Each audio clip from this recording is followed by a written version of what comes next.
পরিস্থিতি বাংলাদেশে তৈরি হয়েছিল এবং শেষ পর্যন্ত সরকার পতনের মাধ্যমে নতুন একটা বাংলাদেশের যাত্রা আমরা দেখতে পাচ্ছি এবং সেই বাংলাদেশে আমরা দেখতে পাচ্ছি যে ক্রীড়াঙ্গনেও দারুণ সাফল্য হচ্ছে। আমরা দেখতে পাচ্ছি অধিনায়ক নাজমুল হোসেন শান্ত ট্রফি, যেই কাঙ্ক্ষিত ট্রফি, পাকিস্তানের বিপক্ষে টেস্ট ম্যাচ সিরিজ জয়ের যে ট্রফি, সেই ট্রফি নিয়ে বাংলাদেশ দল আসছেন এবং সেই ট্রফি নিয়ে বাংলাদেশ দল আসছেন এবং বাংলাদেশ দল ট্রফি নিয়ে আসছেন এবং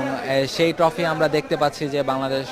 নাজমুল হোসেন শান্ত অধিনায়কের হাতে সেই ট্রফি, সেখানে ফটোগ্রাফারদের ভিড়, তারা আসলে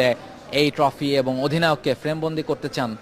তার সাথে আমরা দেখতে পেয়েছি বাংলাদেশের নতুন যে বোর্ড ডিরেক্টর নাজমুল আবেদিন ফাহিম, তিনিও সাথে ছিলেন এবং আমরা দেখেছি শুধু নাজমুল হোসেন শান্ত তিনি আসছেন ট্রফিটা নিয়ে এবং ফটো